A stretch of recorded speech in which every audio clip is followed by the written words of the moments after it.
नमस्कार दोस्तों, आपका स्वागत है हमारे YouTube channel teaching exam overload पे। साथियों, आज के सेशन में हम लोग EVS के अंतर्गत पेड़ के बारे में पढ़ेंगे, यानी पौधों के बारे में। तो सीटेट NCERT EVS में पौधों से हर बार पेपर में प्रश्न पूछा जाता है कि रेगिस्तानी ओक क्या होते हैं, डिफेंसिव पौधा क्या होता है, हाँ, तो बरगद की जड़ें कितने ज़मीन में कितनी दूर तक जाती हैं। यहाँ से कई बार पेपर में प्रश्न बन चुके हैं। तो यह बहुत ही इंपॉर्टेंट सेशन है, आप लोग अच्छे से सेशन को देखिएगा। अगर आपको सेशन अच्छा लगे तो हमारे चैनल को लाइक कीजिएगा, सब्सक्राइब कीजिएगा, ज़्यादा से ज़्यादा शेयर कीजिएगा। आप लोग क्लासेज की नोट्स और PDF प्राप्त करना चाहते हैं तो डिस्क्रिप्शन बॉक्स में टेलीग्राम का लिंक दिया हूँ, आप लोग उससे जुड़ सकते हैं। वहीं पर आपको क्लासेज की नोट्स PDF सब वहीं प्रोवाइड की जाती हैं। चलिए फिर बिना किसी देरी के हम लोग सेशन को स्टार्ट करते हैं। तो सबसे पहला पॉइंट है रेगिस्तानी ओक।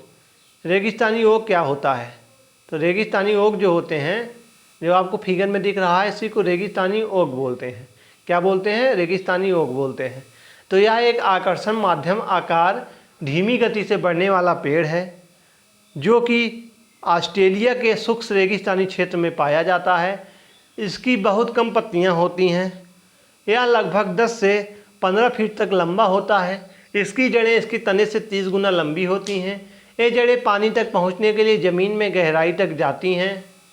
यह पानी पेड़ के तने में जमा होता है। स्थानीय लोग तने में पतला पाइप डालकर इस पानी को पीते हैं। तो जो ये ओक का पौधा होता है, रेगिस्तानी ओक का, यह एक आकर्षण मध्यम आकार का धीमी गति से बढ़ने वाला पौधा होता है जो कि ऑस्ट्रेलिया के शुष्क रेगिस्तानी क्षेत्रों में पाया जाता है। इसकी बहुत कम पत्तियाँ होती हैं। यह लगभग 10 से 15 फीट तक लंबा होता है। इसकी जड़ें इसके तने से 30 गुना लंबी होती हैं। ये जड़ें पानी तक पहुँचने के लिए ज़मीन में गहराई तक जाती हैं। यह पानी पेड़ के तने में जमा होता है। स्थानीय लोग तने में पतला पाइप डालकर उस पानी को पीते हैं। अब हम लोग डिफेंसिव पौधा के बारे में देखते हैं, यानी घटपड़ी पौधा क्या होता है, जिसको हम लोग पिचर प्लांट भी बोलते हैं। फिगर में जो आपको दिख रहा है, इसी को हम लोग क्या बोलते हैं? पिचर प्लांट बोलते हैं। तो इसके घड़े के आकार की होता है, इसका मुंह होता है और अपनी खुशबू से खूबसूरत खुशबुआँ निकालता है, जिसको उनका छोटे कीड़े मकोड़े चूहे वगैरह इसकी ओर आकर्षित होते हैं। जैसे इसके पास आते हैं, ये घड़ा अपना मुंह बंद कर लेता है, उसमें फंस जाते हैं, उनको शिकार बना लेता है। तो आइए इसके बारे में हम लोग ध्यान से देखते हैं। तो यह जो होता है, यह मांसाहारी और कीटभक्षी पादप का एक उदाहरण माना गया है। तो यह है मांसाहारी और कीटभक्षी पादप का उदाहरण माना गया है। यह अपने के जाल में कीड़े, मेढक और चूहों को फंसाता है। इसकी घड़े के समान दिखाई देने वाली संरचना वास्तव में इसकी पत्ती का रूपांतरित भाग होता है, जो कीड़ों को आकर्षित करने के लिए एक अच्छी गंध पैदा करता है। आमतौर पर यह इंडोनेशिया, ऑस्ट्रेलिया एवं भारत के मेघालय में पाया जाता है। तो यह मांसाहारियों की कीटभक्षी पादप का एक उदाहरण माना गया है। यह अपने गड्ढे के जाल में कीड़े, मेढक और चूहों को फंसाता है। इसके घड़े के समान दिखाई देने वाली संरचना वास्तव में इसकी पत्ती का रूपांतरित भाग माना गया है। कीड़ों को आकर्षित करने के लिए अच्छी गंध पैदा करता है। आमतौर पर यह इंडोनेशिया, ऑस्ट्रेलिया और भारत के मेघालय में पाया गया है। तो आमतौर पर यह कहाँ पाया गया है? इंडोनेशिया, ऑस्ट्रेलिया और भारत के मेघालय में पाया जाता है। चलिए हम लोग आगे बढ़ते हैं। क्लोरोफिल की उपस्थिति के कारण पौधा प्रकाश संश्लेषण करने में सक्षम है, लेकिन नाइट्रोजन की कमी को दूर करने के लिए यह कीड़े खाते हैं। तो क्लोरोफिल की उपस्थिति के कारण पौधा प्रकाश संश्लेषण करने में सक्षम है, लेकिन नाइट्रोजन की कमी के कारण को दूर करने के लिए यह कीड़े को खाते हैं। चलिए हम लोग आगे बढ़ते हैं। अब हम लोग खेजड़ी के वृक्ष के बारे में देखते हैं। तो खेजड़ी का जो वृक्ष होता है, या इसके छोटे छोटे पत्ते होते हैं। तो खेजड़ी के जो पेड़ होते हैं या राजस्थान में पाए जाते हैं। यह वृक्ष मुख्यतः रेगिस्तान क्षेत्रों में पाया जाता है। इसे अधिक जल की आवश्यकता नहीं होती है। इसके फलों को एक समृद्ध प्रोटीन स्रोत के रूप में खाया जाता है। पेड़ की छाल का उपयोग औषधि के रूप में किया जाता है। इसकी फलियों से सब्जी बनाई जाती है। कीड़े इसकी लकड़ी को नुकसान नहीं पहुंचा सकते। यह छायादार वृक्ष है जिसकी छाया में बच्चे खेलना पसंद करते हैं। तो खेजड़ी के जो पेड़ होते हैं वह राजस्थान में पाए जाते हैं। यह वृक्ष मुख्यतः रेगिस्तान क्षेत्रों में पाया जाता है। इसे अधिक जल की आवश्यकता नहीं होती। इसके फलों को एक समृद्ध प्रोटीन स्रोत के रूप में खाया जाता है। पेड़ की छाल का उपयोग औषधि के रूप में किया जाता है। इसकी फलियों से सब्जी बनाई जाती है। कीड़े इसकी लकड़ी को नुकसान नहीं पहुंचा सकते। इसके यह छायादार वृक्ष है जिसकी छाया में बच्चे खेलना पसंद करते हैं। उसके बाद हम लोग बरगद के पेड़ के बारे में देखते हैं। तो जो बरगद का पेड़ होता है, यह पेड़ 200 साल तक जीवित रह सकता है।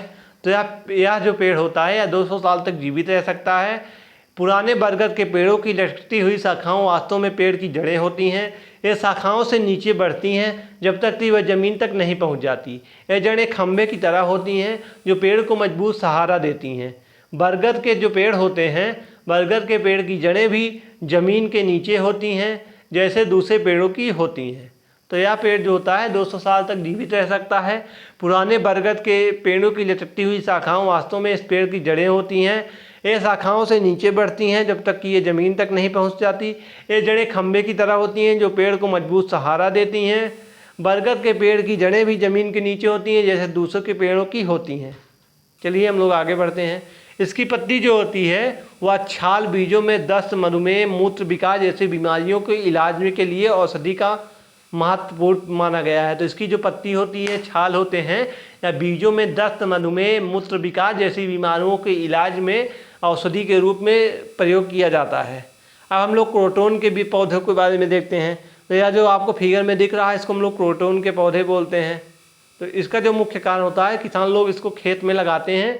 इसकी जड़ें बहुत ज़मीन में बहुत नीचे तक नहीं होती हैं और जब इसकी पत्तियां सूखने लगी तो किसान को पता चल जाता है कि खेत को पानी की ज़रूरत है और खेत में सिंचाई करना चाहिए। तो क्रोटोन पौधे ज़मीन के बारे में उसकी दशा को बता देते हैं, यानी सिग्नल दे देते हैं कि क्रोटोन पौधे की जड़ ज़मीन में ज़्यादा गहरी नहीं जाती है। जब मिट्टी सूखने लगती है तो इस पौधों की पत्तियाँ सूखने लगती हैं और झड़ने लगती हैं, जिससे मिट्टी का पता चल जाता है और मिट्टी सूख रही हो तो एक प्रकार का सिग्नल होता है। चलिए आगे बढ़ते हैं। सब्जियों के जन्म स्थान के बारे में देखते हैं। तो दक्षिण अमेरिका से क्या क्या आया था, आइए इसके बारे में देखते हैं। तो दक्षिण अमेरिका से मिर्च, आलू, अमरूद, टमाटर, मूंगफली आई थी। तो दक्षिण अमेरिका से मिर्च, आलू, टमाटर, अमरूद, मूंगफली आई थी। अफ्रीका से काफ़ी और भिंडी आई थी। अफ्रीका से क्या आई थी? काफ़ी और भिंडी आई थी। वहीं यूरोप से बात की जाए तो यूरोप से गोभी मटर आई थी। यूरोप से क्या आई थी? गोभी मटर आई थी। वहीं चीन से बात की जाए तो चीन से सोयाबीन आया था। चीन से क्या आया था? सोयाबीन आया था। असम से बात की जाए तो असम से चाय आई थी। असम से क्या आई थी? चाय। भारत से बैगन, केला, सेम, करेला, आम, संतरा, बेर, मूली, पालक, परवल, टिंडा, मेथी आई थी। क्या क्या आए थे? संतरा, मेथी आई थी। तो सब्जियों के जन्म स्थान के बारे में एक बार फिर से देख लेते हैं। इंपॉर्टेंट बात है, यहाँ से पेपर में बार बार प्रश्न बन चुका है। दक्षिण अमेरिका से मिर्च, आलू, अमरूद, टमाटर और मूंगफली आई थी। अफ्रीका से काफ़ी, भिंडी आई थी। यूरोप से गोभी मटर आई थी। चीन से सोयाबीन आया था। असम से चाय आई थी। भारत से बैगन, केला, सेम, करेला, आम, संतरा, बेर, मूली, पालक, परवल, टिंडा, मेथी आई थी। ठीक। अब पौधों का भाग जिसे हम लोग खाते हैं उसके बारे में देखते हैं। तो जड़ के रूप में हम लोग किसको खाते हैं? मूली हो गई, गाजर हो गया, चुकंदर हो गया, टेपियोका हो गया, शकरकंदी हो गई। इसको हम लोग जड़ के रूप में खाते हैं। तो मूली, गाजर, चुकंदर, टेपियोका, शकरकंदी को हम लोग जड़ के रूप में खाते हैं। अगर तने की बात की जाए तो आपका आलू हो गया, प्याज हो गई, अदरक हो गया, इसको हम लोग तने के रूप में खाते हैं। पत्ती की बात की जाए तो धनिया हो गया, पत्ता गोभी हो गया, अरबी हो गया, पालक हो गया, कढ़ी पत्ता हो गया, इसको हम लोग पत्ती के रूप में खाते हैं। वहीं अगर बीज की बात की जाए तो चना, बाजरा, सरसों, गेहूँ, धान हो गया। बीज के रूप में चना, बाजरा, सरसों, गेहूँ, धान को खाते हैं हम लोग। फूल के रूप में सहजन, केला, कचनार की सब्जी खाते हैं।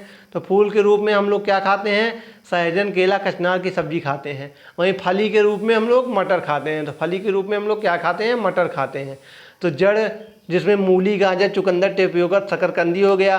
तने के रूप में आलू, प्याज, अदरक खाते हैं हम लोग। पत्ती रूप में धनिया, पत्ता गोभी, अरबी, पालक, कढ़ी पत्ता खाते हैं। बीज के रूप में चना, बाजरा, सरसों, गेहूँ, धान खाते हैं। फूल के रूप में सहजन, केला, कचनार खाते हैं। फली के रूप में हम लोग मटर खाते हैं।